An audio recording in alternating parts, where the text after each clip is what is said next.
We will start the session. Om.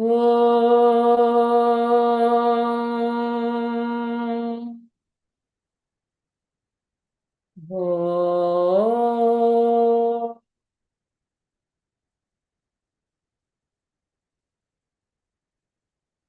Om.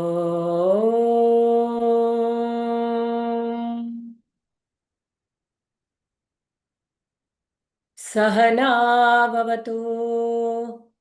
Sahanau bhunakto. Sah veeryam karavavahai. तेजस्विनावधीतमस्तु मा विद्विषावहै. ॐ शान्ति शान्ति शान्तिः.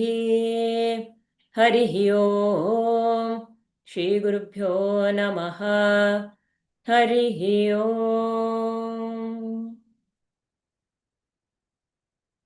जन्माद्यस्य यतोऽन्वयादितरतश्च अर्थेष्वभिज्ञं स्वराट् तेने ब्रह्महृदाय आदिकवये मुह्यन्ति यत्सूरयः.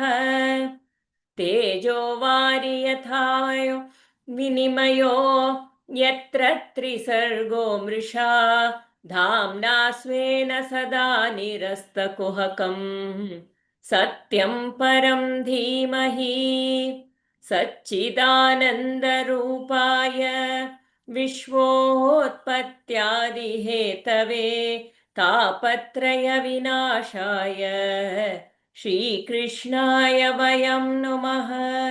नारायणं नमस्कृत्य नरं चैव नरोत्तमं देवीं सरस्वतीं व्यासं ततो जयमुदीरयेत्.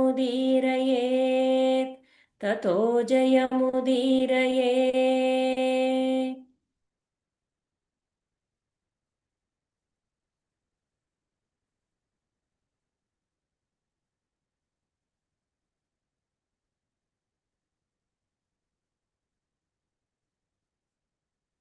So did we finish this chapter or should I just do this? We will read this once. You unmute, Divya. We finished this, ma'am. You finish this.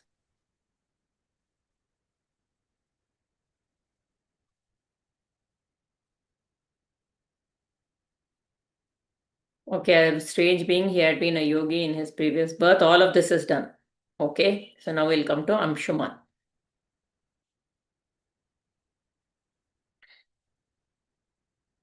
Anybody wants to give a brief of the story? Do you remember the story? Sagara's 60,000 sons, 65,000 sons had gone to... And they go and they dig up the earth. because they are looking for the Ashwamedha Yagas, that horse. And then they, Kapila... And then they find it under, in some tunnel, they find the horse. And Sage Kapila, beside him, the horses. They abuse him, and then Sage Kapila turns them into ashes. Then Sagara's grandson Anshuman comes, but Anshuman is a very calm and surrendered soul. So okay. So Sagara had 2 wives. Okay. Asamanja. Asamanja and all we finished, ma'am. Yeah. Asamanja's son was Anshuman. He was strange, his atrocity.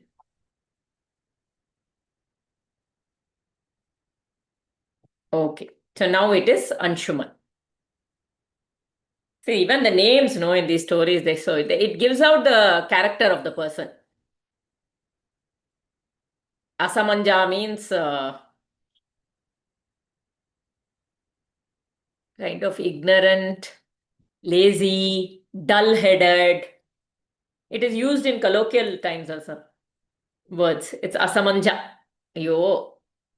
You are such an asamanja kinds. Yes. It is like a dull-witted, dull-headed guy.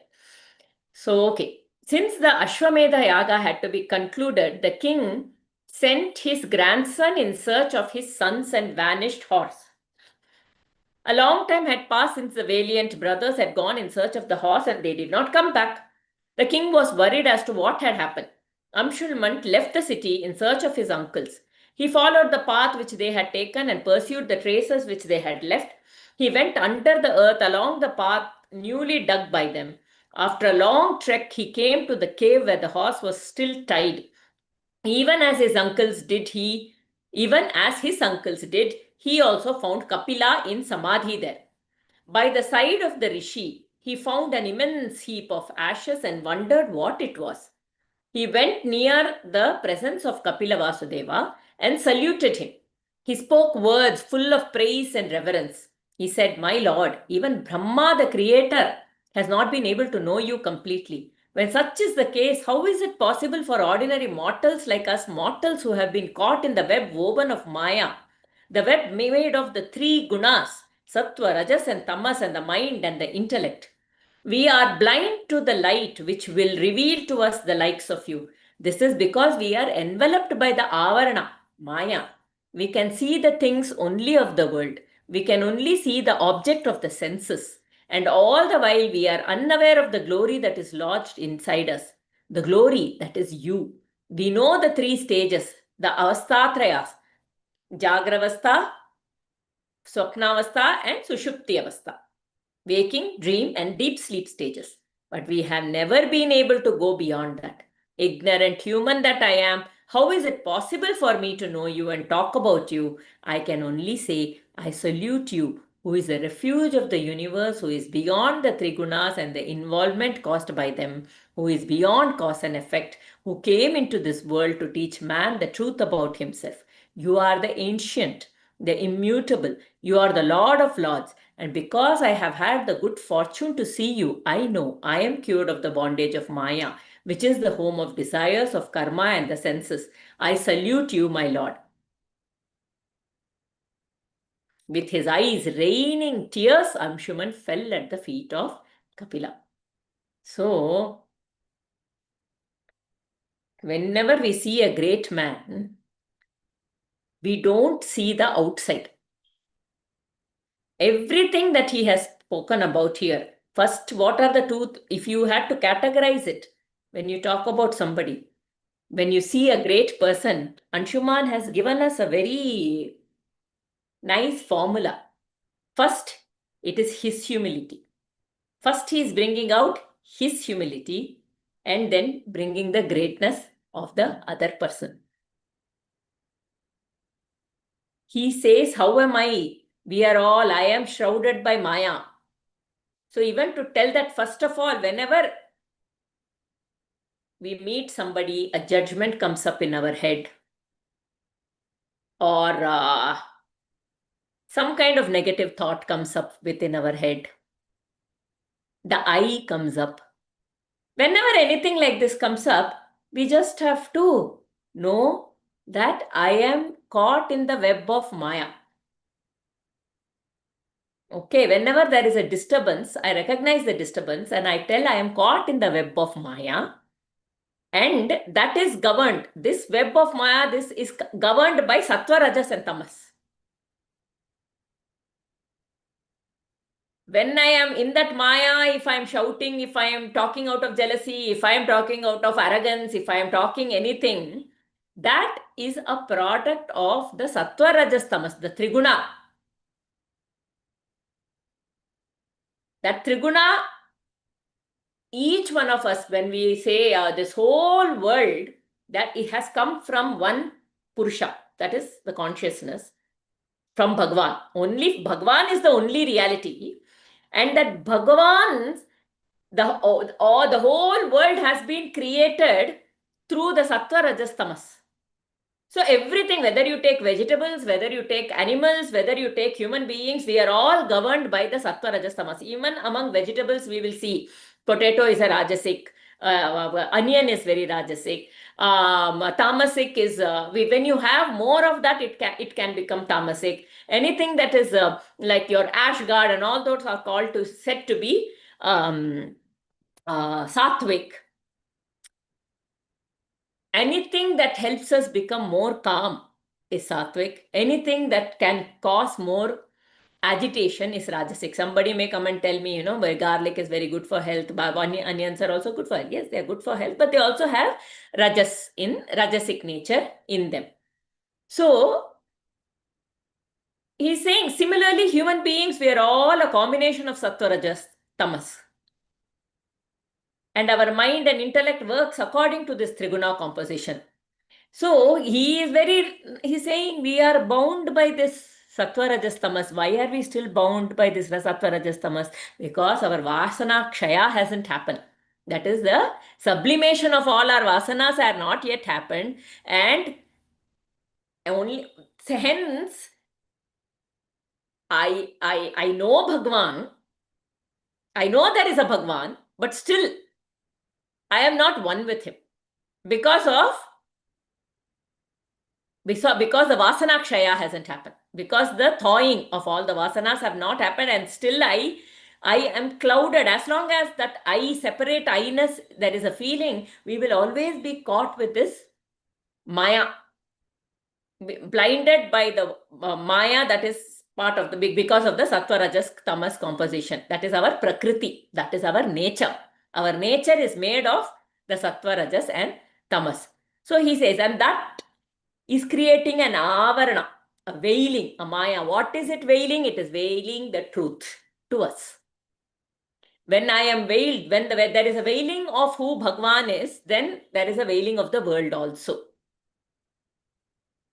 And whatever I am seeing is a misconception. So when I see somebody and some thoughts, positive or negative, whatever, if the positive are not divine in nature, oh, this person looks so good, I wish as long as it is attached again to the body or the mind, even if it is positive, it shows what we are attached with, that we are more with that maya. What we see in the other is because of our own avarana. If I am attached to my body, then I will see the body in others. If I am attached to my mind, I will see the mind in others. If I am attached to myself, the supreme, the Bhagwan, then I will see Bhagwan in everybody. So here he says, we are all this thing. So we can only see the object of the senses, whatever is perceived by the senses.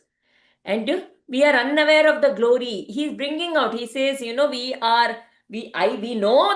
know that there are three stages: waking, deep sleep, but actually that is apparent. The waking, the dream sleep, and the dream and the deep sleep are all only for the mind. The awareness, consciousness, Bhagwan is there consciously. Krishna consciousness is there constantly. Whether you are sleeping, who is aware when you are awake? The Krishna consciousness. Who is aware that there is a dream? You, the Krishna Bhagwan within. Who is aware that you have gone to sleep? The Bhagwan within. Deep sleep. When you wake up, you know that I was well rested. Yes, Divya.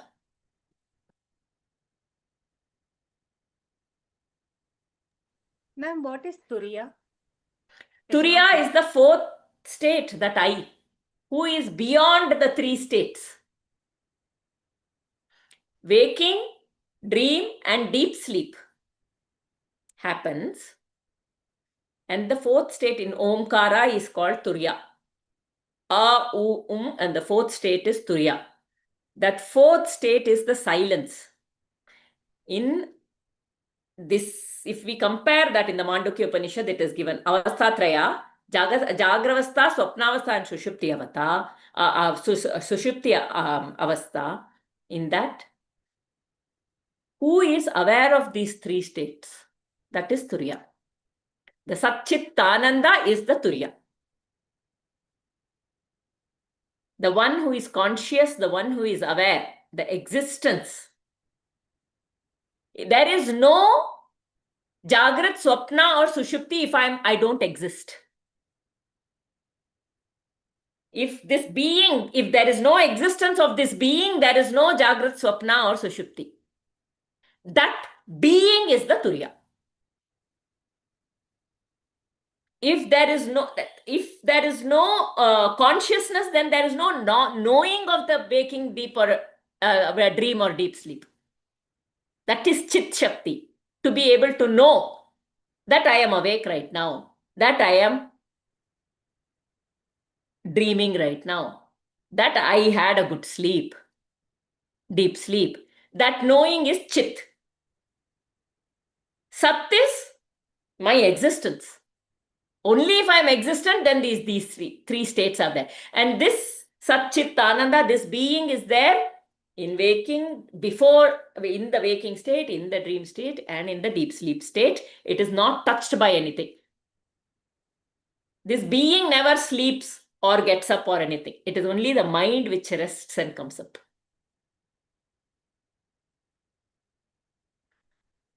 So that is why it is apparent. So we know the three stages, but we have never been able to go beyond that. That beyond that is that Turiya state, that being, that awareness, that Satchitananda.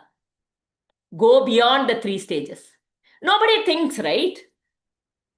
To whom is all this happening? Unless we have read the scriptures on our own, we don't do that, right? So ignorant human that I am, how is it possible for me to know and talk about you? We don't know. So when we don't know the other person and we don't know how to praise them, he is very smart. This Anshuman is very smart. He knows that that person is a very great man. Maybe he's going there, he doesn't know much about Kapila. So now what is he doing? He is praising the being that Kapila is. He's not praising what he did, all the things, because we may not know how a person is. So he sees that he's a sage and he say, I salute you who is the refuge of the universe, who is beyond the trigunas and involvement caused by them, who is beyond cause and effect, who came into this world to teach man the truth. Who is he talking about? Truth about himself. You are the ancient, the immutable. You are the Lord of Lords. And because I have had the good fortune to see you, I know I am cured of the bondage of Maya. Who is this? He referring to. When you are saying he is immutable, Avyaya, who is beyond cause and effect. Gunatita, beyond the trigunas. Who is this he talking about? Any guesses? Who is he talking about? Who is Avyaya? Who is Gunatita? Who is Avastatrayatita? Who is beyond cause and effect? Bhagavan. Bhagwan. So he is bringing out all the qualities of Bhagwan, and he is recognizing Kapila not as Bhagwan himself. He is recognizing Kapila was supposed to be an avatara of Vishnu. So he is recognizing him. And now because he is able to see the Lord in Kapila, his Maya is also cleared. Because only when your Maya is removed, you can see the God in others. So with his eyes raining tears, Anshuman fell at the feet of Kapila. The great man was pleased at the humility and the devotion of the young prince and said, Child, take this horse which belongs to your grandfather. Indra brought it and left it here when I was in my yoga nidra. As for your uncles, they have been burnt because of their arrogance. And the only water which will cleanse their souls and take them to the Pitraloka is the water of Mandakini. Ganges, Ganga from the heavens. Okay. So can we say, did Kapila burn them? They got burnt by their own arrogance. When we see somebody, hey, how can you take our horse? Who are you? Okay, we can talk like that, or we can talk humbly also without understanding. First of all, try to understand who brought the horse there. Was it Kapila? Was it somebody else? Nothing, just go make assumptions. We do that, no? We make assumptions without asking anything.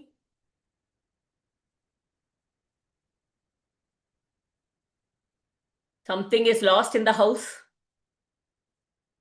Maybe the maid took it. First thing. So many people feel that way. I have seen that happening.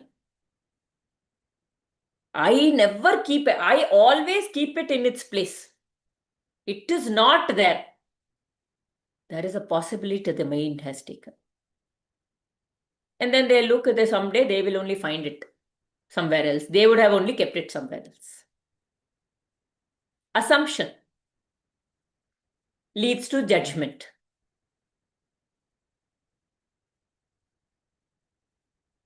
So they have burnt because of their arrogance, and only water which will cleanse their, and that comes from a sense of ego. I cannot go wrong. So somebody else has taken it. So Pitraloka is the water of Mandakini, Ganga from the heavens.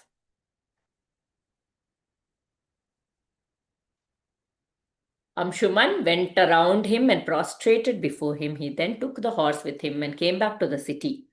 His grandfather performed the yaga to completion. Unhappy at the thought of the fate of his sons, the old king Sagara crowned Amshuman as king and went away to the forest to perform tapas and find peace and moksha. Amshuman performed tapas to please Ganga and make her come down to the earth, but he could not achieve his desire. Old age overtook him and he died. His son Dilipa was also unsuccessful in his attempts to please Ganga. He too left his work unfinished and died. Had you read this, or this also I'm repeating now? Oh, you had finished all this. Sorry, I'm going over it again. Here's where we had to start, is it? So Dilipa's son Bhagiratha left his kingdom in the hands of his ministers and was intent on only one thing, the bringing of Ganga down to earth and granting Pitriloka to his ancestors. He performed tapas so long and so devoutly that Ganga was pleased and appeared before him.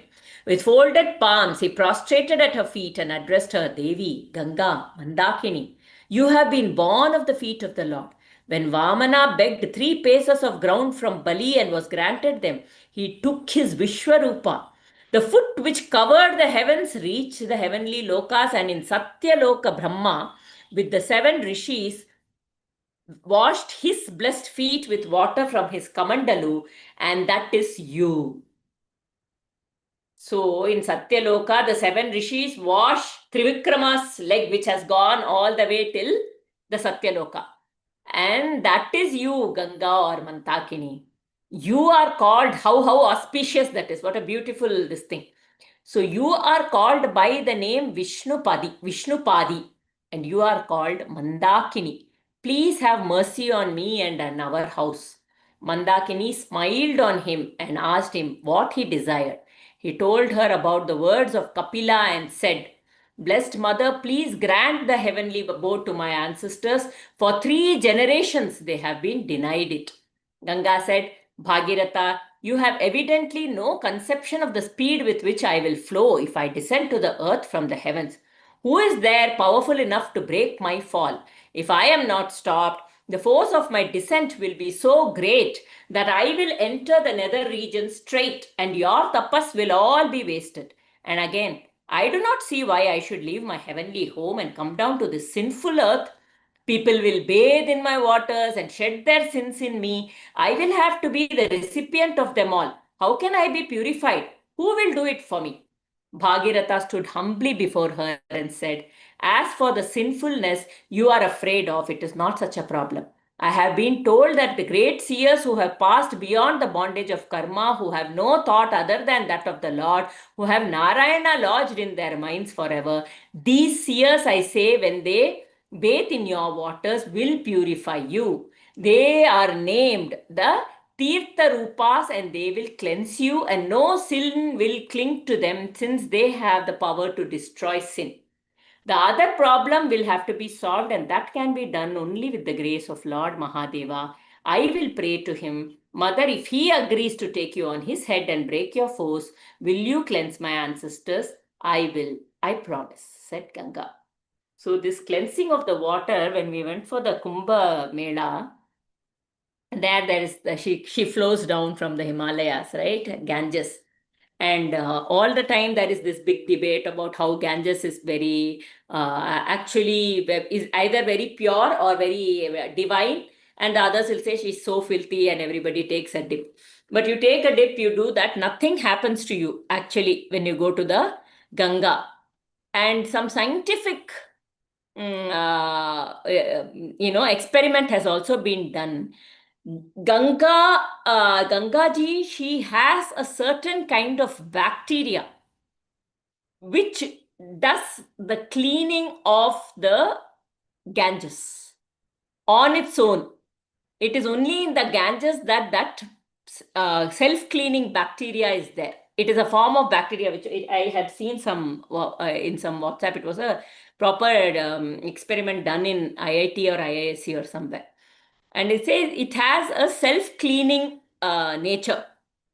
That is why it was also told that in Kashi they can leave the bodies in the river and all that, because it had that kind of a self-purificatory this thing. And also when the Naga, they in the Kumbh Mela, they want to see here how the beautifully that part has come out, where the seers who come there and take a dip will purify the river.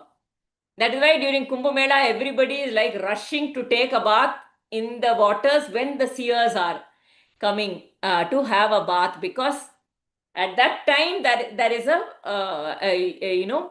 it's a form of contact of the water that has flown from them to us, and it elevates us, is how it is looked at. Today I came across a very nice article of how mercury, if you take mercury in a bottle, mercury is considered to be like Shiva. Okay. What it means is mercury, you let it flow, it can never stick to anything. You keep shaking it, the liquid as much, you pour it on anything, it cannot cling to anything. So the mercury cannot be liquefied. Cannot be solidified, because there is no way mercury, it will not like that. The Shiva, the Purusha, or the consciousness is completely detached. It will never attach itself to anything like that. The mercury, just like the mercury, you put it in a tube, you will, after you try to get a trace of the mercury, you will not get it. Like water, you can touch, you will feel the wetness. You do anything else, you will feel. You pour it out, you will not feel the trace of mercury in it when you have taken it, because it doesn't cling on to this. So if there is an alchemy process which the Siddhar used to take up, where they would add sulfur. Sulfur was told to be Parvati.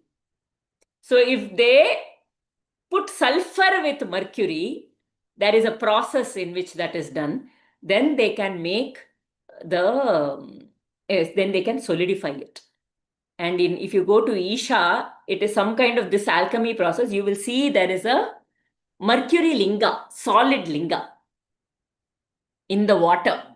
And when you go into that in Coimbatore, you go and you can hug that linga. Actually, they put a glass covering on top of that, but they have used that alchemy. So that is a form of Shiva and Parvati, because now Shiva is untouched.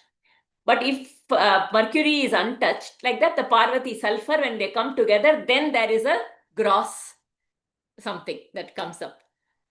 So this, when he says the river Ganga is, she is worried that we will all go, all kind of people will come and dip in me, and I will be made dirty and all that.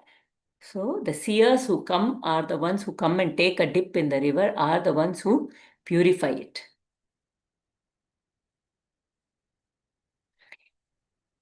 When you read one scripture, another scripture, so many things come together, and the practices that we see in India, so many things come together in a beautiful way.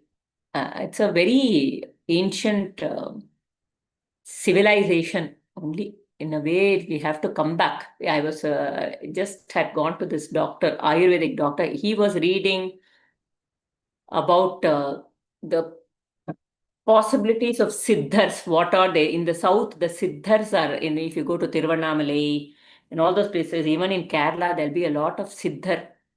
These siddhar know how to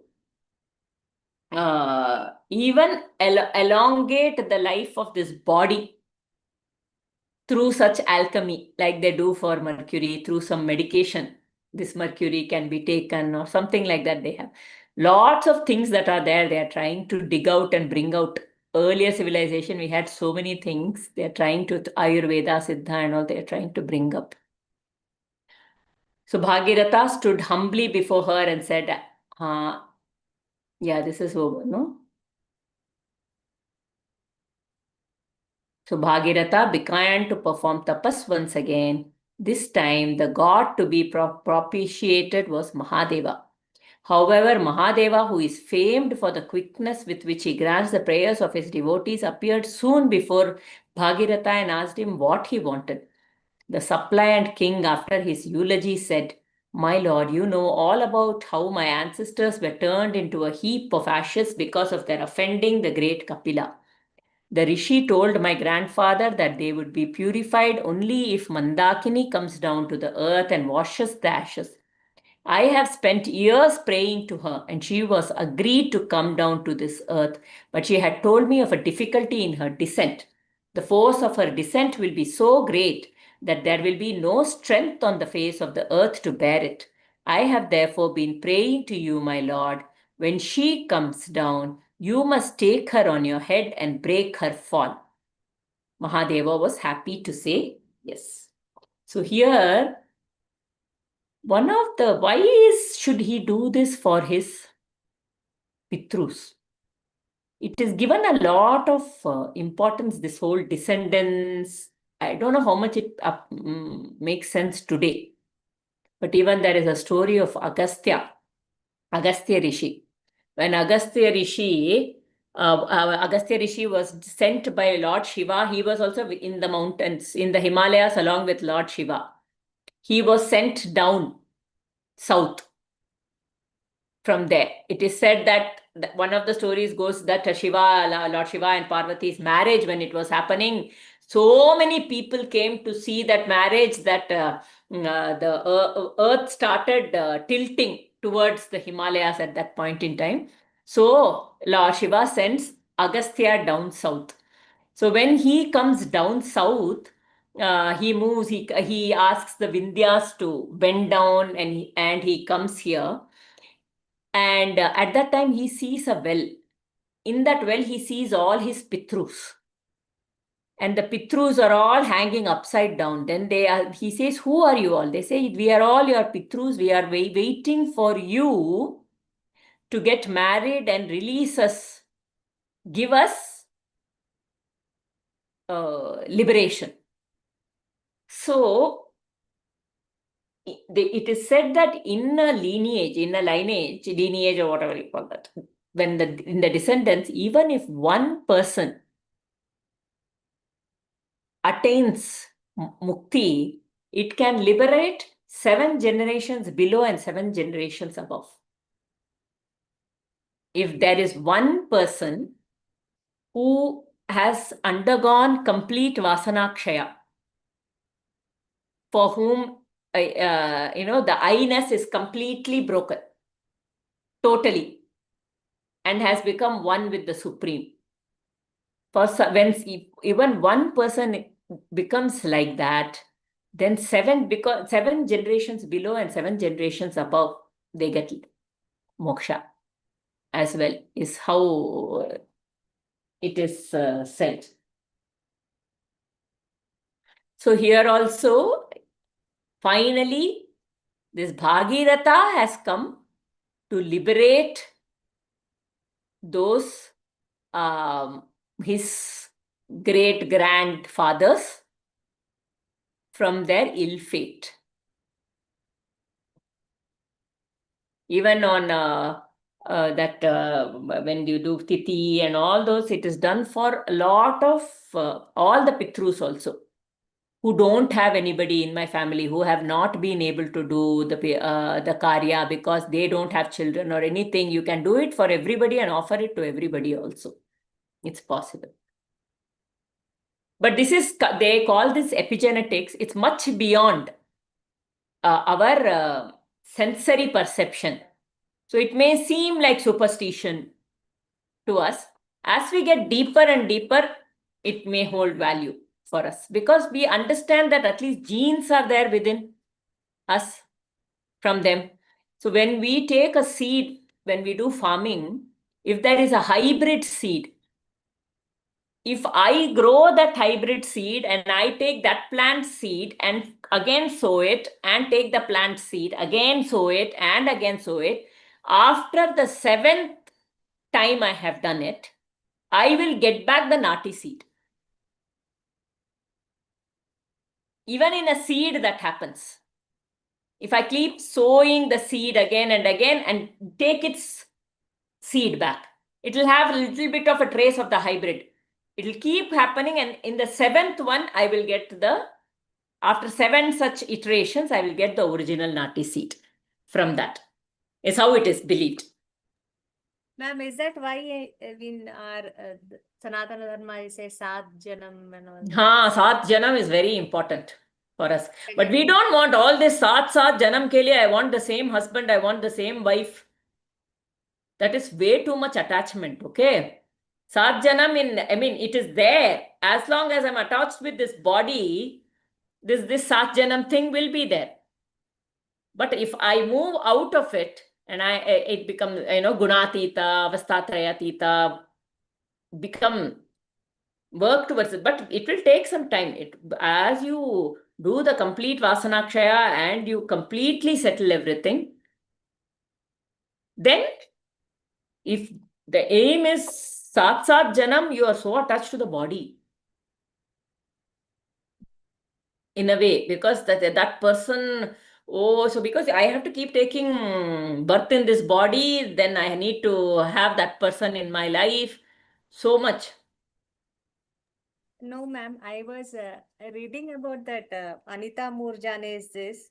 So in which she has a close to life death experience. In fact, she's declared medically dead by the doctors, and then she comes back, and then she says she saw 7 in that state. She could see 7 stories of 7 storied this and all. So it was like the 7 lives. I Oh, mean, really? Which book is this, ma, Divya? ma'am, there's it's not a book actually. I saw the YouTube podcast. There's Anita Moorjani. She's actually a cancer survivor. But Oh. in her, when she had, I think, stage 3 or stage 4, some severe sort of cancer she had. And then the doctors actually declared her dead. But then she came back. She said like, I don't know how to say it. Oh, yeah, very beautiful. But how is it that when people in India will see these 7-story buildings, but people who are in the US will see angels? Anybody has an answer to this? That I don't know.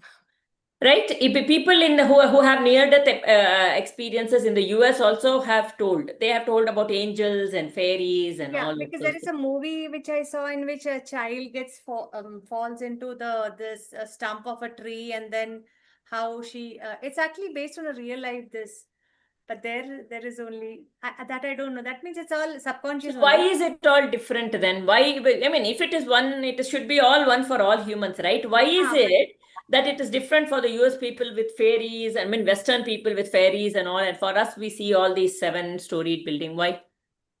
is it because still in the mental this realm only, subconscious only? Yes. I'm just- All that is still in the sub- mental realm only. So whatever is the accumulation in the mental realm, We have been in this India for so long. We have been hearing, even if I have not heard about it in this Janma,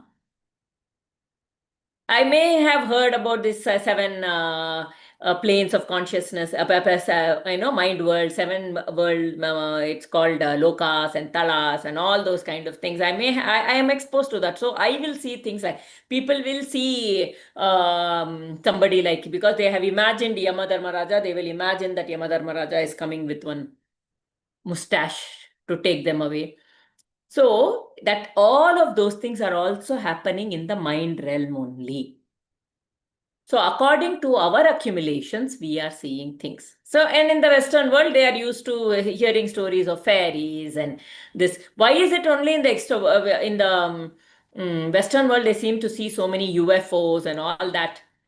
Because everything is a projection of our own mind.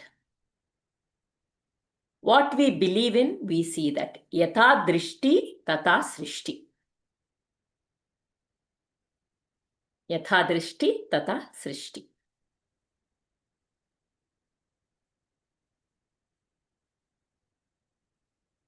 So everything that the mind there's no need to give too much importance. That is Viveka, to be able to differentiate between what is the mind and what is reality. And that can be done through that Viveka asking these questions, questioning it intellectually. Yes, Mamta ji, want to ask something? You've unmuted.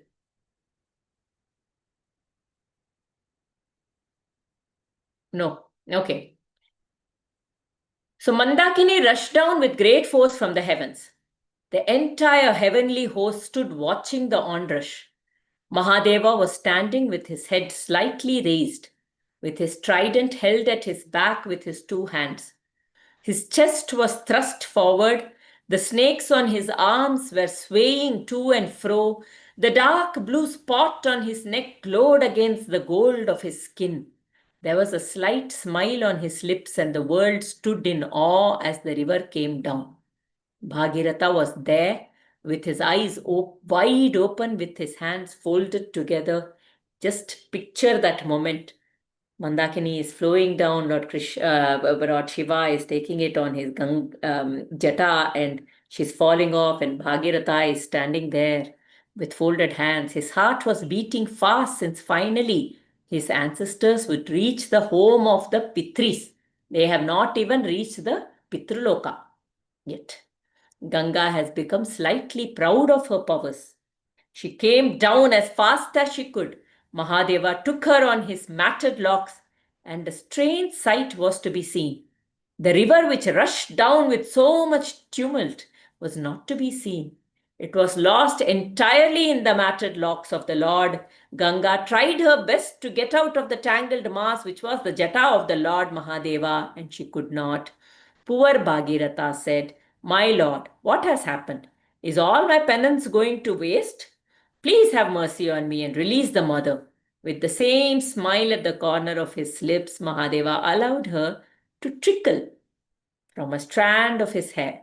Mandakini, chastened and penitent, descended to the earth drop by drop.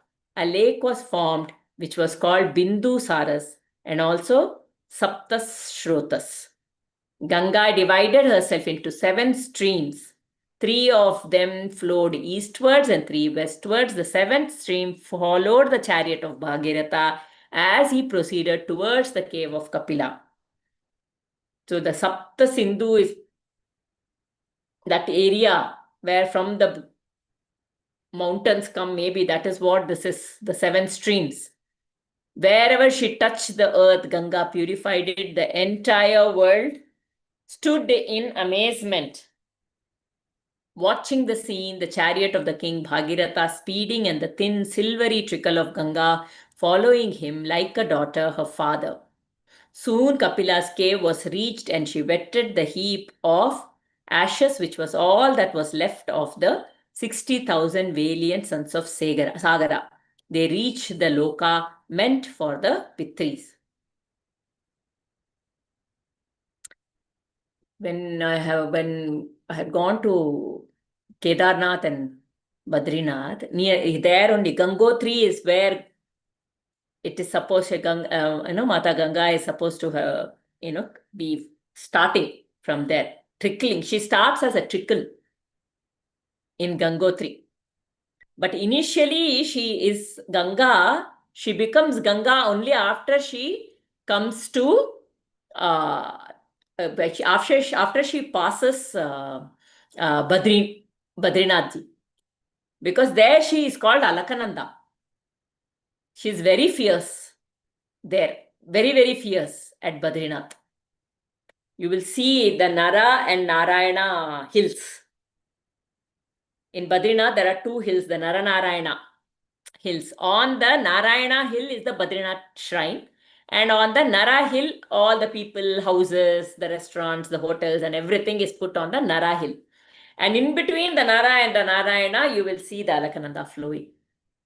There is a bridge to cross over and go to get Badrinath ji's darshan. It's a beautiful view. Should see the temple alone in the Narayana Parvata, and you should watch it from the Nara Parvata. It's beautiful. But then you can go also to take darshan in the temple. Ma'am, Badrinath is Shiva only? Badrinath is Vishnu. Vishnu, no?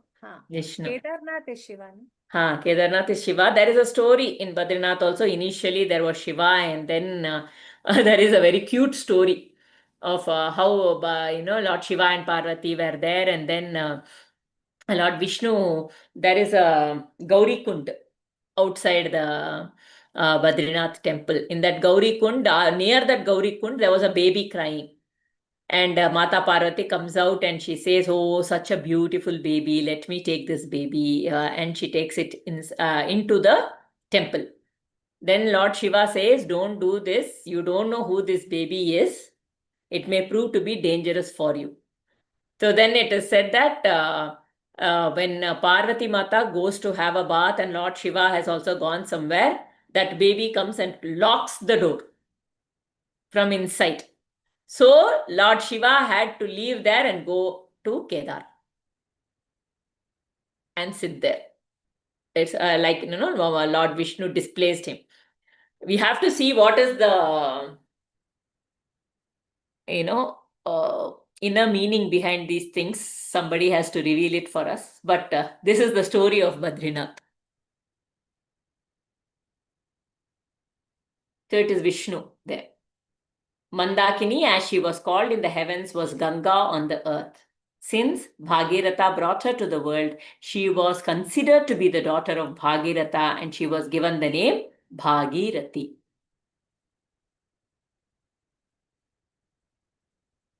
Lots of small stories in this 9th chapter. I'm not going to go to the next one. I was thinking I would like to ask some questions here. I had last week, I didn't come because I had gone to Amarnath. And on the way to Amarnath, while I was flying, there was this very interesting person who had a very new take to Mahabharata and some of the things. So I wanted to ask those questions to you and see how you feel about it, if that's okay. Can we have more people turning on their videos? Whoever can, please turn it on. So this person, any thoughts on the story of Bhagirath so far? Anybody? Anything? Before we move on.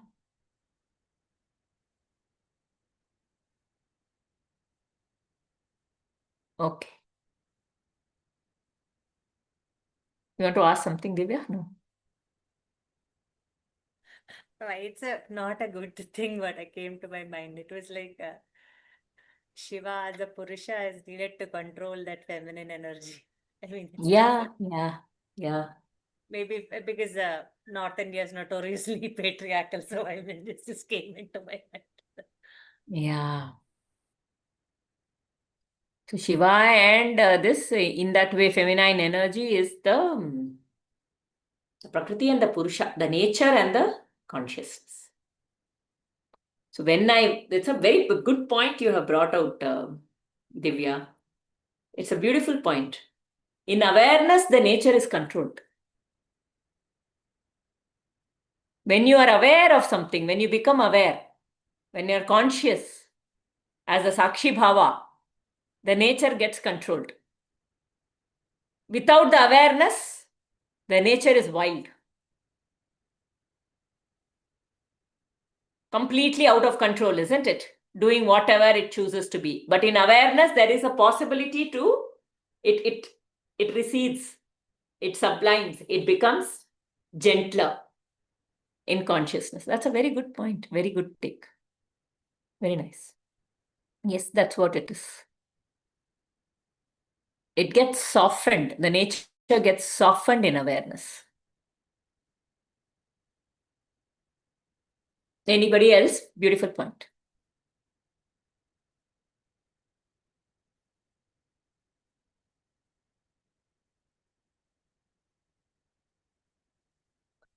So this person sitting next to me was, I told him, we just got talking. I told him I'm going to Amarnath.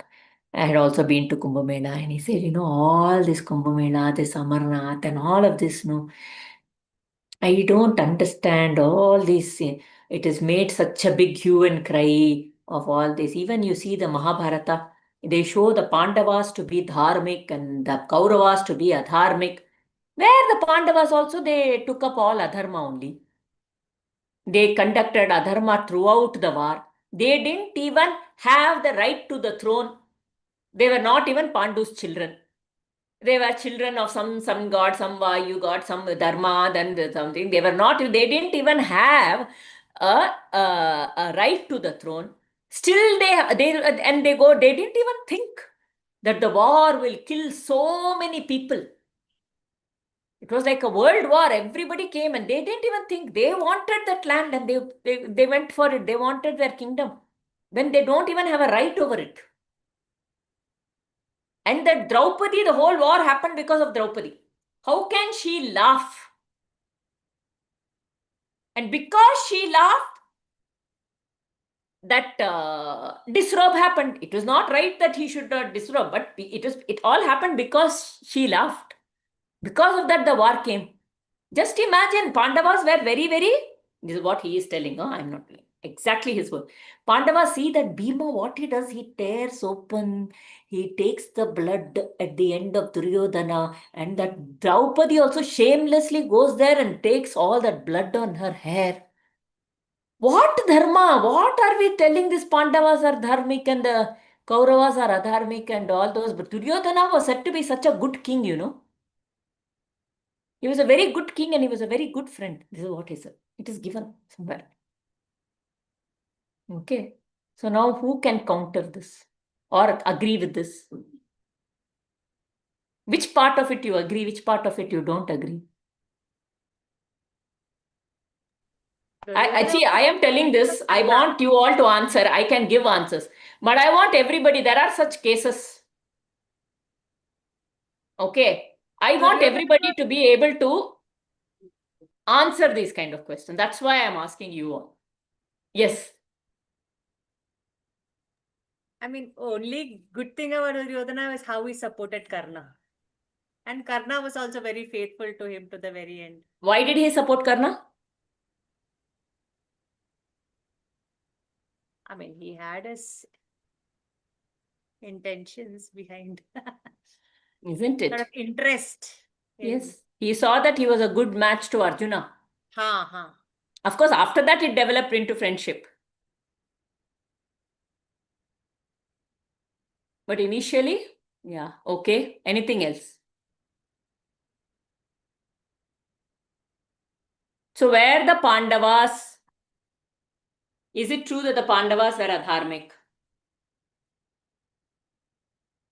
Did they have a right to the throne or not? Was it true what they wanted? They wanted the war. Who has any answers? I am not going to answer. No, ma'am. They were even ready to settle for some things small, hamlets also, 5 hamlets. Villagers give me just 5 hamlets. Yeah. I recently, I don't know how it is. But the war was over the kingdom, right? Yeah. Which kingdom were they asking for? Hastinapur. Were they asking for Hastinapur? No, they were asking for that other. What is it? Indraprastha, which they had set up, which he had taken when they had gone for 13 years. Isn't it? They had set it up. They didn't want Hastinapura, they wanted Indraprastha.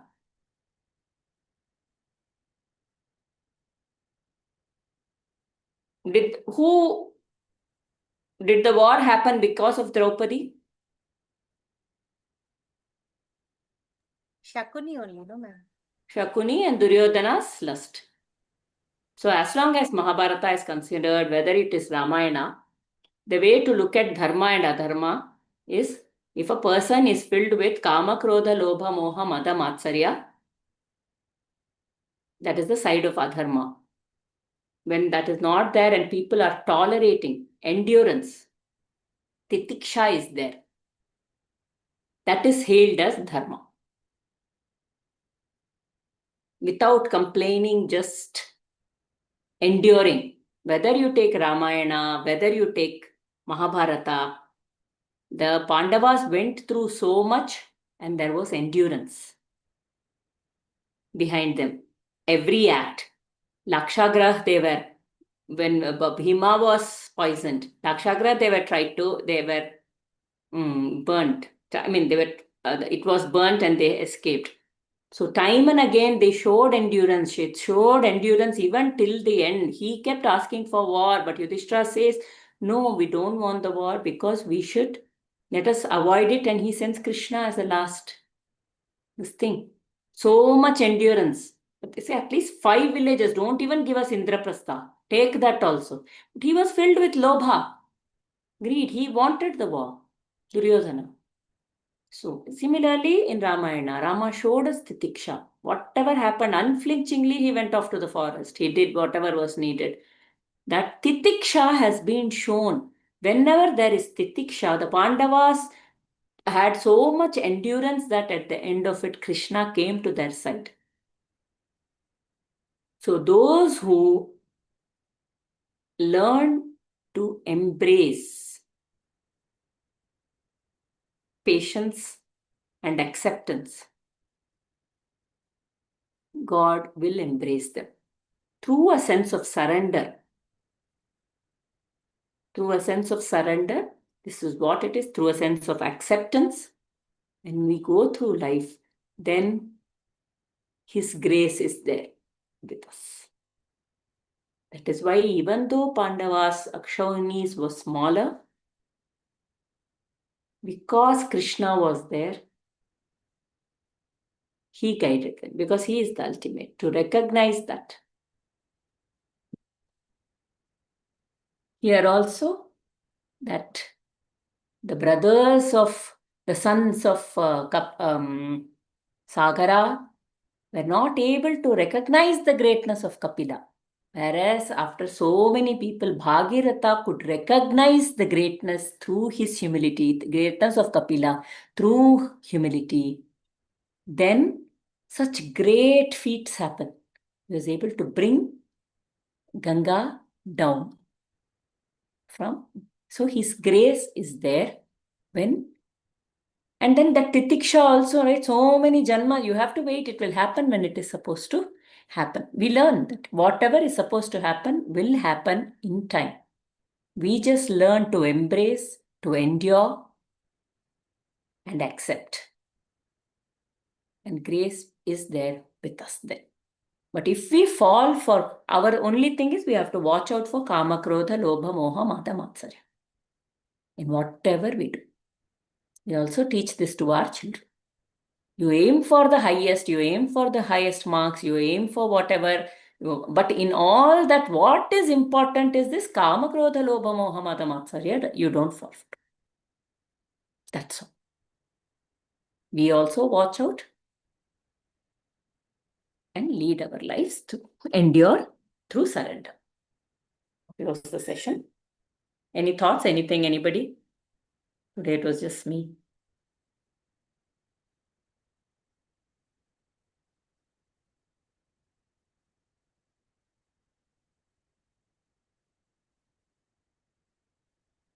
Om